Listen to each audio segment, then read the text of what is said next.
शोहरत मेरा जुनून, दौलत मेरा नशा, खौफ मेरा हथियार। कदमों में दुनिया है, इशारों पे किस्मत और बाहों में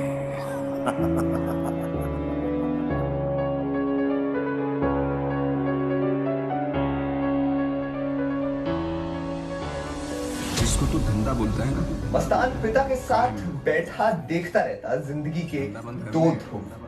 एक तरफ बंबई की आलीशान भव्यता जिसकी किस्मत रंग बिरंगी कूचियों से लिखी होती है, दूसरी तरफ गरीबी की बदनसीबी जिसे पन्ने सादे छोड़ दिए जाते हैं। कूची खोजने की जरूरत होती है। मस्तान को शहर आए 10 साल बीत चुके थे। बंबई अपनी रफ्तार पर थी। भारत छोड़ो आंदोलन से लेकर बिजनेस सब फल फूल रहा था।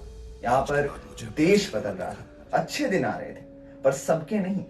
मस्तान के तो कतई नहीं आए थे। ये वो दौर था जब मद्रास से बहुत सारे लोग बंबई आए थे।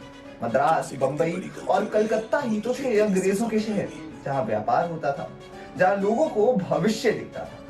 उसी वक्त मस्तान की मुलाकात गालिब शेख से हुई। गालिब को एक चालू पुर्जे लड़के की जरूरत थी। उसने कहा कि अगर मस्तान डॉक पर कुली का काम करे और कुछ सामान कपड़ों में छुपा कर बाहर ले दे तो पैसे मिलेंगे। ये वो दौर था जब अंग्रेज सब कुछ आंखों के सामने भारत से लाद कर बाहर ले जाते थे और हिंदुस्तान के लोग उनसे छुपा कर सामान लाते थे। पोर्ट से चोरी करना अंग्रेजी सिस्टम से चोरी करना था। यह अपराध थोड़ा अलग था। अगर उस वक्त के हिसाब से देखें तो बड़ा दिलचस्प होता होगा ये। मस्तान का मन लगने लगा। मस्तान ने कूची खोज ली थी। उस वक्त हिंदुस्तान में इलेक्ट्रॉनिक सामान, महंगी घड़ियां, गहने, इन सब चीजों की तस्करी होती थी क्योंकि हिंदुस्तान में कुछ बनता नहीं था। लीगल तरीके से मांगने पर टैक्स बहुत ज्यादा देना पड़ता था, तो तस्करी का रास्ता निकाल लिया गया था। लगभग 12 साल बाद मस्तान की मुलाकात हुई गुजरात के कुख्यात तस्कर सुकुर नारायण बखिया से। अब दोनों की खूब जमी। तब तक फिलिप्स के ट्रांजिस्टर भी आ चुके थे। अब तस्करी और बढ़ गई। सोचिए कि घड़ी, रेडियो की तस्करी होती थी उस वक्त। शादियों में यही दहेज में चलता था। पैसा खूब मिला। कुली मस्तान अब मस्तान भाई बन गया था। ऐसा नहीं था कि और भाई लोग नहीं निकले थे। वहां पर वरदरजान मुदलियार भी निकले थे और भी कई लोग थे, पर मस्तान वाली बात नहीं थी किसी में, क्योंकि मस्तान के पास सिर्फ तस्करी नहीं थी। मस्तान के पास तरीका था बोलने का, बात करने का, देखने का और वादे पूरे करने का। आजादी वक्त का गैंगस्टर राजनीति कर रहा था। दिलीप कुमार खूब प्रचार करते थे इसकी पार्टी का। बंबई, कलकत्ता और मद्रास में इस पार्टी का प्रचार हुआ, पर राजनीति, तस्करी और फिल्मों में जरा हटकर। इसका अलग नशा है, अलग तरीका है। आजी मस्तान हर जगह हारा, पार्टी को सफलता नहीं मिली। आजी मस्तान ने कभी किसी पर गोली नहीं चलाई, पर अपने अंदाज से अपना रसूख कायम किया था। उसने बहुत सारे लोगों की मदद भी की थी। उसके अंदाज को कई गैंगस्टरों ने अपनाया, पर गोली ना चलाने वाली बात भूल गए। जिसने अपराध, बॉलीवुड, राजनीति, हिंदुस्तान पाकिस्तान की नफरत, किसी काम का मकसद और जिंदगी का मकसद, ऐसी सारी चीजों को बदल दिया, नई परिभाषा दे दी। डोंगरी टू दुबई में हुसैन जैदी ने ताफसील से इसका जिक्र किया। दाऊद इब्राहिम का। दाऊद हाजी मस्तान के लिए काम करता था, पर वो काम करने नहीं आया था। दाऊद का मानना था कि हाजी मस्तान की इमेज ही गैंगस्टर की। वो गैंगस्टर नहीं है, कभी वो बंबई पर राज नहीं कर सकता। दाऊद के दिमाग में एक प्लान आया। 19 साल का था उस वक्त। प्लान डेयरिंग था।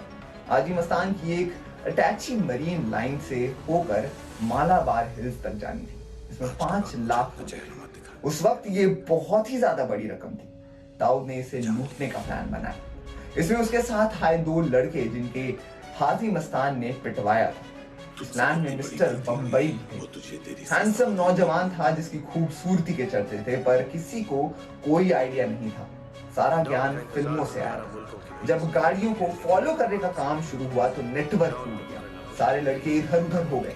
दाऊद को छोड़कर किसी तरह वैन को दाऊद ने रोक लिया और अंदर घुस गया। बोला, टाइम नहीं है मेरे पास बात करने को, माल कहाँ है? उसके चेहरे की वहशियत देखकर बूढ़े लोगों ने पैसे सौंप दिए। इसके पहले दाऊद के साथ के 2 लड़के वैन में घुसते डर रहे थे, पर दाऊद ने सबको कह दिया था कि हलक से आवाज निकली तो ये आखिरी आवाज होगी, क्योंकि मैं गला काट दूंगा। माल लूट लिया गया, पर ये माल हाजी मस्तान का नहीं था, ये मेट्रोपॉलिटन बैंक का था। बंबई में हुए ये पहली बैंक डकैती थी जिसे दाऊद ने अनजाने में अंजाम दिया था। पता तो चल ही जाता, पर इसके पहले दाऊद के घर पर कांड हो गया। दाऊद के पिता इब्राहिम कास्कर कांस्टेबल थे, उनकी ईमानदारी के कायल पुलिस वाले भी। कास्कर ने के बेटे को रात भर पुलिस वाली बेल्ट से पीटते थे। पूरा मोहल्ला रात भर दाऊद की चीखें सुनता रहा। इब्राहिम सुबह को उसे थाने ले गए। पुलिस वालों ने दया दिखाई, पर इन सबके बीच दाऊद इब्राहिम का जन्म हो चुका है। ऐसे ही कहानी आपको देखने को मिल सकती है डॉन 3 में। तो आपके क्या विचार हैं, हमें कमेंट सेक्शन में अपनी राय जरूर बताएं और देखते रहिए हमारा चैनल पॉलीग्राफ स्टूडियो।